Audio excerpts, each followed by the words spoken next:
Well, let's not waste any time. Are you ready for rapid fire? I am. You're here for rapid fire. So, today is the first day in Jesse's summer whiteboard series. We are doing linebackers today. Do you have your linebacker whiteboard ready to go? I think so. All right. Let's see what we got here. It's on you. There's a lot of expectations on this today.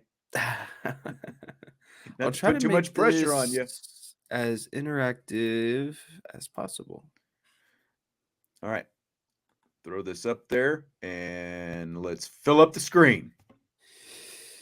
All right. So coming into a linebacker chat, there's a lot that you can get into, but I think that what we'll do is kind of stay to the basics of what it means to be a linebacker. Like obviously, the first thing you think of is a guy who's relatively, big, 6 foot, 220 pounds, kind of like the prototypical build. You want some athleticism there, but ultimately it's not the biggest decisive factor. So I thought what we would kind of get into is what it means or what attribute is the best when in terms of playing, linebacker at an efficient level. Key to top linebacker play. Yeah, long story short, what is the number one key to playing linebacker? And I think a lot of people would say, you kind of start immediately thinking about the physical attributes, but I would make the argument that your mental game and your eyeballs are far more important than any physical attribute that you can have on the football field. Okay. So what I tried to do here is color coordinate kind of what's going on. And so if the people don't have a view, I apologize, but I will try to explain it to the best of my ability. So right now I have the offense set up in 22 personnel. We'll just go middle of the field. So 2 wide receivers split out to the left, 1 wide receiver split out to the right. Or actually, sorry, this is 11 personnel. 11 personnel? Yep. Yeah, it's 11. 11 personnel. Sorry, 11 personnel. So you have 2 wide receivers to the left, a tight end in line, and a wide receiver to the right. And then you have the running back split out next to the quarterback and shotgun to the right side. So my argument again is that as a linebacker, the number one thing that you have to do is diagnose the play. And I would say that this happens probably in a similar fashion to recognizing a fastball or off speed in baseball. Like it is a very quick process. As soon as the ball is hiked, you have to your eyes have to be able to diagnose the play immediately, essentially. And if your eyes can't diagnose the play, then your instinctual habits of where you need to go are going to be lacking. And so oftentimes when you out there not necessarily trusting their reads or knowing what their reads are, they're going to be a step late. They're going to get to the play late, and it's going to allow a play to, because that's really all a running back needs is a split second in the crease of someone not being there in a team defense, and they're going to be gone, right? Like a 5, 6, 10-yard gain almost immediately. So what I'm looking at here is Notre Dame would be playing basically a 4-3 defense look, 4 down linemen. Each defensive end would be shading the outside man. And so in this case, one defensive end would be shading the outside shoulder of the tackle. The other defense would be shading the outside shoulder of the tight end. The position, the third linebacker in this play is technically kind of like a walk down safety or a rover. Someone who's going to have, pass support, but mainly he's in there for run support because you have a tight end to that side, you have a running back to that side. So you need to have, someone to this side essentially in order to help support on the run play. But the main guys that I'm looking at are the inside linebackers on this play. So if we're looking at the blue linebacker or the linebacker to the 2 wide receiver side, his read is this blue triangle that correlates with it. So he is reading between guard, center, and running back. And realistically, the running back is your last kind of read. The main 2 guys that you're looking at are the guard and center, because they're going to tell you what's happening in the play. And if you can't diagnose what's going on between guard and center, or maybe they're not giving you enough, that's when you peek back to the running back to kind of see, maybe these guys are giving you no sort of, pulling guard, or, crashing down on the nose guard, whatever it might be. They might not be giving you something that indicates run. And so you kind of have to peek back to the running back in order to determine, okay, what's going on, essentially. And so at this blue linebacker position, the first thing you're going to look for, okay, is my guard in front of me, is he crashing down? And I need the right line type here. Is the guard crashing? I did it again. What is going on? There it is. Okay. Is the guard crashing down to the nose, or is the guard taking a step back and, pulling whatever direction it might be, maybe to the right, maybe to the left? And so if the guard pulls, obviously you're flowing, you're following the guard or center that's pulling. That's going to take you to the run action, and immediately you're communicating to the other linebacker, hey, pull, and you're starting to work down the line as a unison, depending on which way they're pulling. And as you see pull, a lot of times you're going to shoot down underneath it and try to cut that guard off or center off, or shoot underneath it, essentially to kind of fill that hole. So that's the number one thing that you got to look for first, is, again, reading through this guard, center, and running back kind of triangle. And if those guys don't give you anything, and I'll tell you the hardest play here is when those guys don't give you any action, that probably means this big whopping tackle is crashing down, and you as a linebacker have to get underneath that before he does. And that entails shoving yourself, taking your shoulder into a 300-pound man that's crashing down on you as quickly as possible. That was my least favorite read, because I don't know about you guys, but again, when a big tackle is coming down on you and you just have to throw your body into it, it's not the most fun time. But in a defense where you have to funnel the ball and you have to, stay gap responsible, it's just what you got to do sometimes, right? You just got to suck up that guy and funnel the play to the next guy.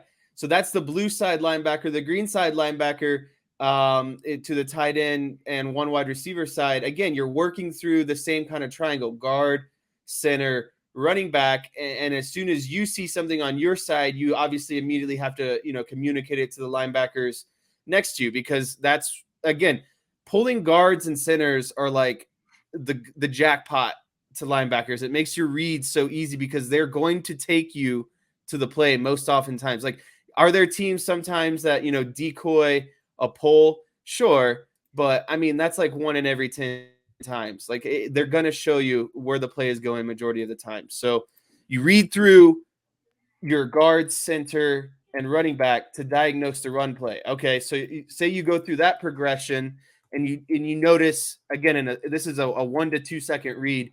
You notice that nothing is going on. So immediately this blue side linebacker has to shift his eyes down the line at wide receivers, because you have now diagnosed that it's not run. And so you need to move on to pass. And so your eyes will take you. I've numbered these wide receivers 2, 1. And if anyone were closer, like say a tight end was over here, you'd go 3, 2, 1. And immediately you have to get your eyes on this wide receiver, because if this wide receiver, maybe he runs a shallow cross underneath you, well, you need to step up on this shallow cross, stay in your zone, and then eventually pass it off to the next linebacker underneath here, right? Say this number 2 wide receiver runs a streak. Well, then your eyes have to immediately move on to the number 1 wide receiver and see what he's doing. Because if he comes into your zone, well, now you need to step over and help out on this underneath route, right?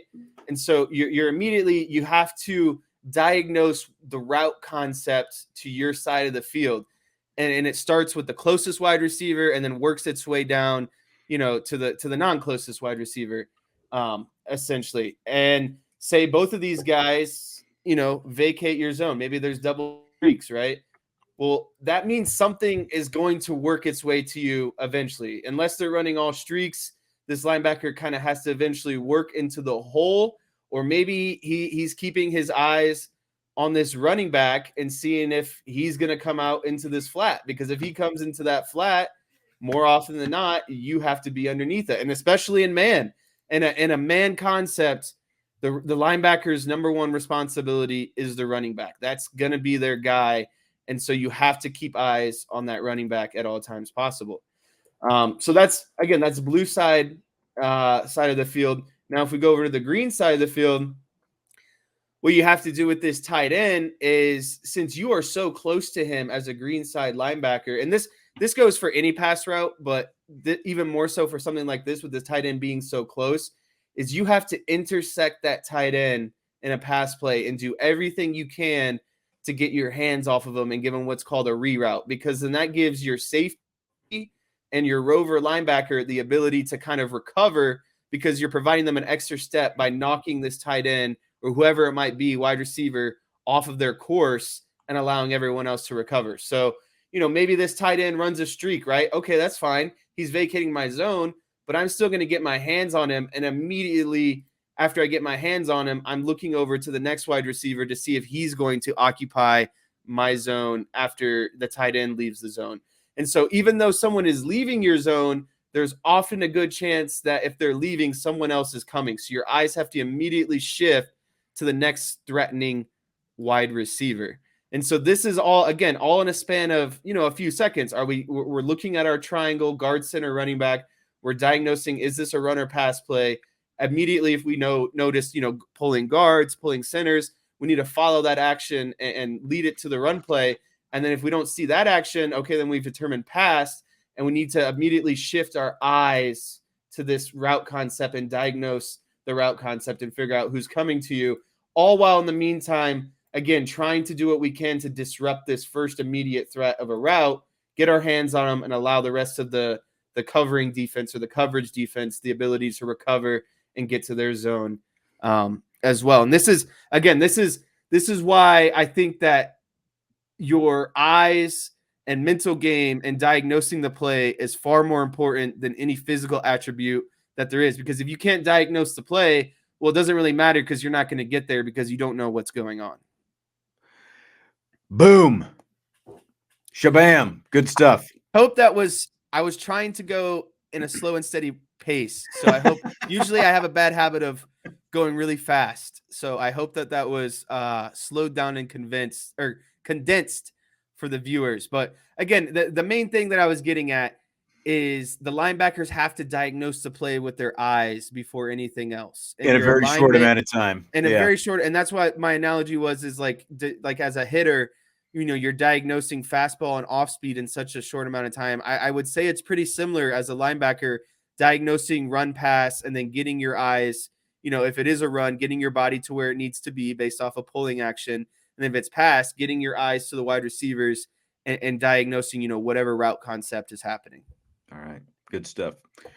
The whiteboard will be back next week with another position from Jesse. So fill in the blank. Lindy's magazine projects Notre Dame to play LSU in the Peach Bowl this season. It would be blank if that happens. It would be Peach Bowl. That's like the new, if I'm right, that's like the new New Year's Six bowl game, right? Like that's it's a New Year's Six. While my expectations are a national championship or playoff appearance, I do not think that there's anything wrong with a New Year's Six bowl appearance as well. And at this point in Notre Dame's stage, it shouldn't be about appearances. It should be about winning the game, because they made a lot of them, but they haven't really won many of them. So I think it's fair that that's their projection. I think that that's ultimately what they should be considering their basement this season, and their ceiling should be, a playoff appearance. But anything outside of those two things, I think it's an unsuccessful season for Notre Dame because of, what we saw here, the added talent at maybe some of the positions of weakness this season, on top of it being Marcus Freeman's second season. There's just a lot more moving parts this year. So I would be okay with that appearance. But again, that's my basement in my eyes. Anything below that, I think is an unsuccessful season. Yeah, I mean, I think we all think that this team is college football playoff worthy, like they're going to be in contention for a college football playoff. So there'd be some disappointment. But, you're playing LSU, you got to run into your old girlfriend or boyfriend or, whatever at some point, right? It happens at some point. It's happened a couple times for Notre Dame in the past where you've had, Tyrone Willingham coached here. He goes to Washington. Notre Dame plays them. Bob Davie, fired. Worked in TV for a long time. He ended up at New Mexico, even though he didn't make the trip up here. New Mexico did. But, LSU, Notre Dame's played LSU a few times over the years and 3 different bowls, I think, since 2006. And, you were thinking a little bit bigger picture, I think. There would be some disappointment because they're not in the playoff, but you'd still be in a New Year's Six bowl. You'd be playing LSU and you'd get that reunion with Brian Kelly. I wouldn't have wanted that circus like this past year at the end of Marcus Freeman's first season, but hey, it's bound to happen sometime. If they're both going to be good, they're going to be, there's going to be chances they're going to play either in a New Year's Six bowl or, in maybe even in the playoff with the playoff expanding next year. Like next year, not this year, but next year, if you're in the Peach Bowl, it means you're in the playoff. So, that's not what it's going to mean this year. So there'd be a tinge of disappointment, I think, but you'd still at least be in a New Year's Six bowl and you'd get that Brian Kelly, Marcus Freeman matchup. So it'd be very interesting to say the least. Why not? Which conference is most likely to look the same as it does now 5 years from now? ACC or the Pac-12? I'm going to go with the Pac-12. I think there's a lot of disparity still with what's going to kind of happen after some of these teams leave. I think there might be still a little bit more of shuffling. And the ACC really seems like, they want all these things, but they're not realistic expectations or realistic goals. They have a binding contract. It's going to cost them a lot of money to get out of that contract. And I even think that even all the teams within the conference aren't even on the same page. You have some schools that believe in, kind of profit sharing essentially, and other schools who believe that, profits should go to the sports or the teams that generate essentially the most wealth and revenue in those regards. So I think the ACC has a lot to work out internally. And I think that they're kind of locked in more so than the Pac-12. And so I think that you're going to see the Pac-12 kind of disperse more so over the next 5 years, or maybe a greater chance of disbursement compared to the ACC. So you think the Pac-12 has the greater chance of splintering off than the ACC? Yeah, I do. I thought what I heard you say initially was you thought the Pac-12 had the better chance to stay together, and I agree that I think it's the ACC that has the better chance to look the same because like I think we just talked yesterday. There's already talk about the Big 12 maybe grabbing Colorado to come back in out of the Pac-12, and I think that they're like you could even see there's talk about San Diego State and SMU whether they get added to the Pac-12. So I think the Pac-12 5 years from now is going to look a lot different. I think the ACC, because of that contract you were talking about, I mean, it's been a year now since the whole, college football world really turned upside down with USC, and UCLA going to the Big Ten. And that's when all this grant of rights stuff started coming up with the ACC, for like, could schools get out of it, all that different stuff. And I think that if there was a viable way for them to get out of the ACC without literally paying hundreds of millions of dollars, somebody would have done it by now. Florida State or Clemson would have done it by now, I think. So I think the ACC has the better chance to remain intact for the next 5 years between those two. So we've been predicting season win totals, and we've talked about Colorado a bit in the last week. Deion Sanders' Buffaloes have a Vegas over-under of 3.5 wins. So here's their schedule for the upcoming season. At TCU versus Nebraska, at Oregon versus USC, at Arizona State versus Stanford, at UCLA versus Oregon State versus Arizona, at Washington State, at Utah. So, Jess, will Colorado get to at least 4 wins? Will they hit the over for the season? So I thought for this one, a fun exercise would just go team by team, see Okay. we both go, win loss, and then kind of see what our overalls look like towards the end. So we'll start with Okay. TCU. Even though I'm gonna say they're gonna lose, but I think it's going to be a relatively close loss. Yeah, I mean, everyone talks about Colorado's roster turnover. There's a lot of turnover at TCU as well. No Max Duggan anymore. I agree. I think it's going to be closer than most people think, but I still think TCU ends up winning this game. Okay. Versus Nebraska. I say they pick up their first win of the season against Nebraska. I think Nebraska, Big Ten team, but they've been going through it as of recent. New coaches, a lot of turnover themselves. I just think they're going to have more talent by the time it's all said and done, and I think they're going to sneak out their first win against Nebraska. I'm leaning that way as well. They were only 4-8 last year. They bring in Matt Rule. He's a better college coach than an NFL coach, I think, but it's still year one for him as well. I think this is really a toss-up, and I'll give the edge to Colorado since this is in Boulder. Right, it's their first home game. Mm-hmm. At Oregon, I mean, come on, that's an easy one. That's a loss. Yeah, Oregon, too good. They're going to lose that one. USC, also a loss. Also a loss. Yes. Arizona State, I have them picking up their second W against Arizona State. You don't like the Fighting Drew Pines going up against the Buffaloes? I agree. I think that Arizona State, definitely their best chance, for another win. Here. Well, again, it's a roster that's seeing a lot of turnover. There's still considered a quarterback competition. Herm Edwards got booted last year midway through. Another new head coach there. I just think that Deion's going to have a very athletic and competitive roster. It's just a matter of can he have them playing team football by the time, some of these games roll around. So I got Arizona State win. Stanford. 3-9 last year. Another new head coach. It's at the very least, it's a toss-up, but I'll give the edge to Deion here as well. I got a 2-win streak going here against Stanford. It's another home game.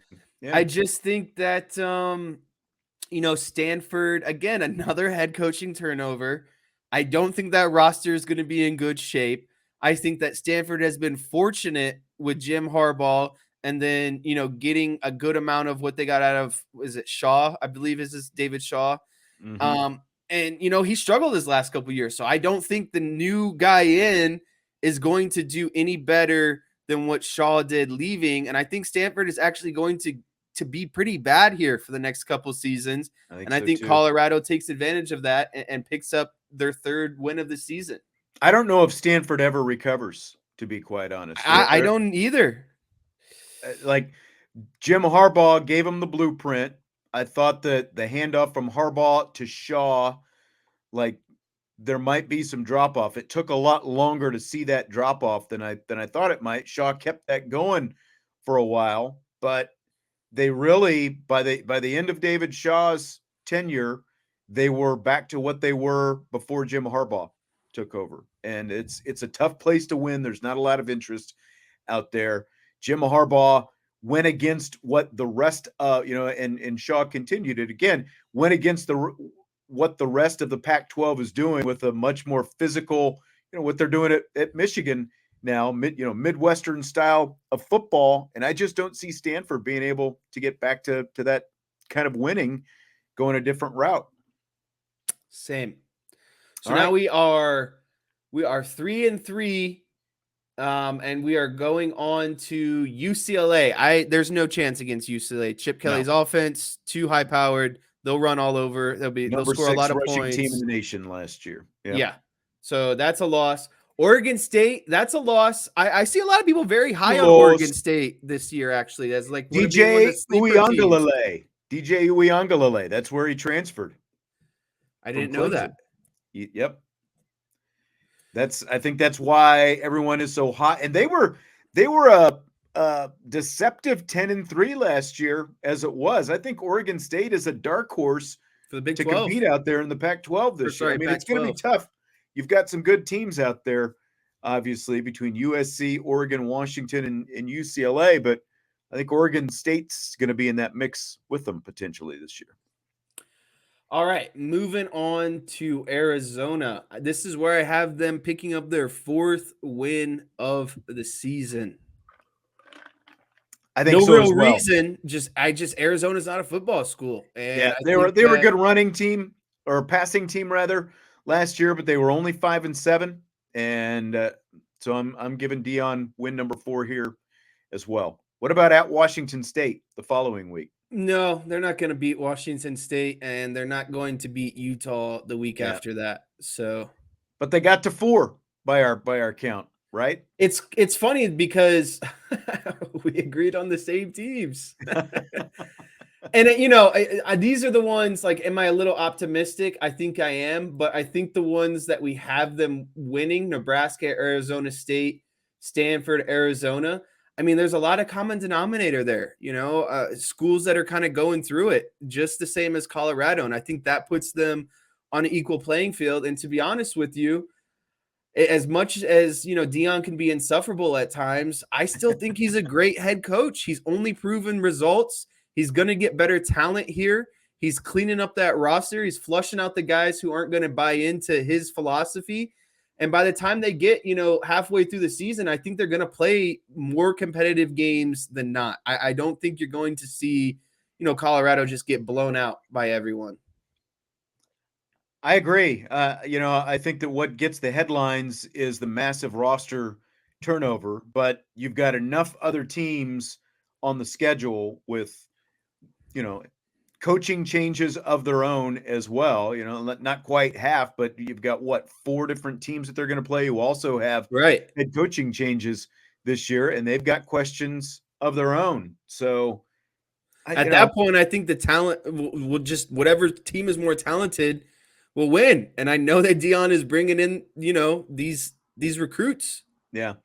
I mean, it's going to be tough to root for just based on the way things went down early on. But at the same time, they weren't good at Jackson State before he showed up. He's bringing his quarterback, his sons with him. So, again, 4 wins, you're not going to be lighting the world on fire this year, but I think they'll go over that 3.5 for sure. Okay, fill in the blank. It's blank that Shannon Sharpe is leaving Fox's Undisputed debate show with Skip Bayless. It's hilarious that Shannon Sharpe is leaving, in my opinion, but it's such a smart move on behalf of Shannon Sharpe. I honestly hate that Skip Bayless is a Cowboys fan because he puts such a bad name and just overall, when people think of insufferable Cowboys fans, the picture perfect person of that is Skip Bayless, right? Because he is just the worst of the worst when it comes to Cowboy fans. And it just seems like this was kind of a long time coming. In the beginning, I think that Shannon needed Skip, but at this point, I think Skip needs Shannon. And I don't know who's going to be willingly wanting to work with someone like Skip Bayless because he's just so insufferable to work with. And I think the thing that really tipped, Shannon Sharpe is they had an argument a few months ago during the NFL season. I think it was before the new year. And basically Skip Bayless took a personal shot at Shannon Sharpe because Shannon Sharpe was taking a shot at Tom Brady. And he basically said, Skip, how are you going to come at me when I'm in the Hall of Fame? I have Super Bowl rings, et cetera, et cetera. When he said, well, and Skip came back and said, well, you're not as good as Tom Brady, so you can't make those comments about Tom Brady. And I think it was at that point that Shannon Sharpe made his decision that he no longer wanted to work with Skip Bayless because in a TV show where it is just lighthearted and you're just kind of going back and forth, that's the point of the show. And then you start taking personal shots at a guy for no reason that is, again, in the Hall of Fame, has Super Bowl rings, one of the best tight ends, one of the revolutionary tight ends, kind of paved the way for people like George Kittle, Rob Gronkowski, Travis Kelce, like a true receiving tight end. it was just kind of unnerving, I think, for Shannon to hear those comments from someone like Skip Bayless. Yeah, it's just more evidence that I don't think anybody wants to work with Skip Bayless for everything that you just outlined right there. He's just got one of those reputations, not easy to work with. I used to work with someone like that. Not a lot of fun because of what you're talking about there.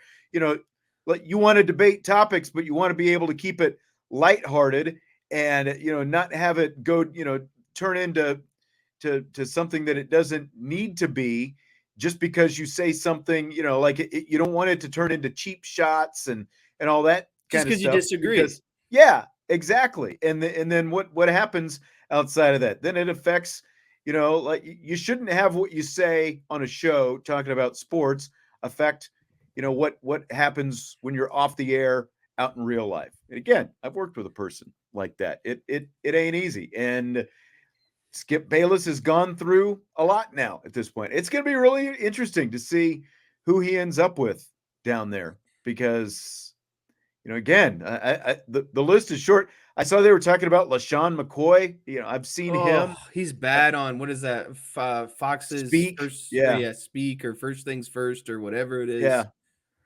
Nick Wright, Why would Nick Wright want to go with Skip Bayless though? I feel like that's just as Derek is asking if it was Vince. It is no one on this platform. It's someone I used to work with. Now it's just somebody that I used to know. So we'll leave it at that. You can draw your conclusions for anyone, who knows any of my background. So during college baseball's NCAA Regionals last weekend, a Tennessee outfielder was ejected for talking trash to a Clemson base runner in extra innings while he was running in from the outfield.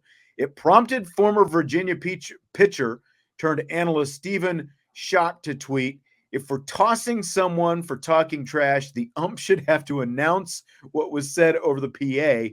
That way we can know if it's warranted or not." Do you buy or sell that? So I buy that. I buy that concept, but I sell that it should come down to that because in every sport, football, baseball, basketball, there's a lot of on things that shouldn't be said in front of your mother, your girlfriend, your wife, etc. That are said between people who are competing against each other with high stakes.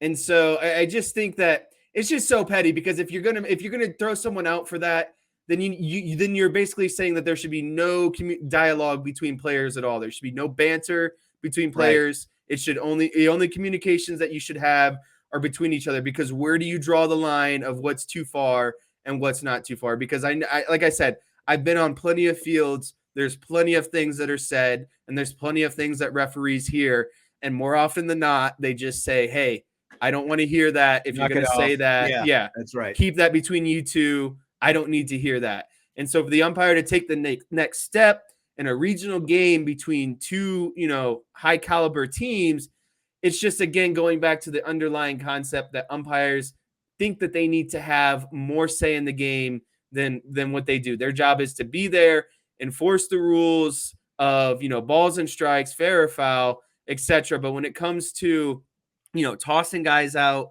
for just talking to each other, or maybe having a heated exchange here and there, but it's not like they were even in each other's face. These guys were going by each other. This was in transit. Yeah, they showed a replay. The center fielder was just running in, and apparently, I don't even know how loudly he shouted it. He said something because the guy was still standing over there by second base. He never got up in his face. It was not confrontational at all. Look, what happened after the women's national championship game, with Angel Reese? Everyone's talking about, oh, trash talk. Trash talk is part of the game. We had Muffet McGraw on. I've got this bird outside my window, by the way, who has crashed into this window probably 20 times today. I don't know what this bird has been doing, but he's blind. Yeah. I had Muffet McGraw on after that women's championship game. She said, she doesn't necessarily prefer trash talk, but trash talk is part of the game. I guess by the time Angel Reese really got into her thing, like the game was over. So it's not like you're going to toss her out anyway. But my point is, in basketball, at worst, it's a technical foul first, and then you shoot some free throws. Like, There's no reason, there was no actual fight going on. There was nothing close to a brawl. There was nothing like that. It's just over the top by these Well, this is rabbit-ear in extra umpires to do innings something as like well. this. Like this Yeah, is and it's like the heat of what's going on in extra innings. You're exactly right. so I just unless these guys are like face to face getting ready to start throwing blows, it's like, come on, man. It's 2 seconds of him running by and saying something, like they're going to their dugouts, etc. This is a high stake game, extra innings. I'm not saying you need to warrant trash talking, but it's going to happen here and there, and especially in intense games where everyone is, everyone is doing what they can to win. And I just don't like it, because now you're taking away a starter and a big time player for the other team in extra innings when it really matters the most. Yeah. Chi-Town, going back to what we were talking about with Skip Bayless a minute ago, says bring in his old co-host Woody Page. True story. Now this has been, man, close to 20 years ago when Vince and I were doing a show together back on the ESPN radio affiliate here in South Bend. This has been a while, but I had Woody Page on my show one day, and I asked him about Skip, and he said that Skip is the most miserable person in the world. He said that on the show, that Skip Bayless is the most miserable person in the world. So I don't think. So do we blame Shannon Sharpe? Yeah, that's right. So I don't think Woody's going to be running to do a show with Skip anytime soon. Joe brings up a good point. Whenever a player they berate an umpire on a bad call, you never see an ump go up to a coach when they make a bad move and call him, blah blah blah blah. I just wish that refs, umpires would be held accountable after the game. I'm not saying they need to go up there for a 10-minute interview, but I feel like they should say, this is what I saw. This is what led to the ejection that is ultimately a game-changing ejection. And they can leave it at that. There's no more questions after that, but there should at least be a reasoning or rationale of why a player was ejected in a high-leverage situation. I agree, because the player who was ejected is potentially going to have to go answer to it either at a press conference. Well, then they also get a one-game suspension as well on top of that. And that's the thing with the NCAA when you get kicked out. Yeah, exactly. Is you get one more game, after that. So it's like double indemnity. Like, I completely agree. There needs to be some kind of accountability, but the NCAA will never hold these officials accountable. Well, that's the thing is I just hate, my least favorite thing to do, and this is when the umpire is in the wrong, right? Or the referee. As soon as the game is over, what do? Bolt off the field, bolt off the court, and they're never to be seen again. But they also, with all this umpire abuse and referee abuse, but this is part of it, I think, because there's no accountability on their part. Coaches have to be accountable, players have to be accountable. There's no accountability on the officials' part. And when you're talking about college sports, they get to have the most say, and that's the crazy part. They get to have the most say, and they're being paid to be there. It's not like they're volunteering to umpire or referee these days. They're being paid to be there. So I think that they should have to be held much more accountable than what they are. We will wrap it up with that tonight. Appreciate you being here, Jess. Good stuff with the whiteboard. Look forward to more of that next week. We'll talk to you later in the week. Smash the like button on your way out. Thanks to Tim Priester for being here tonight. And we will talk to you tomorrow on IB Nation Sports Talk.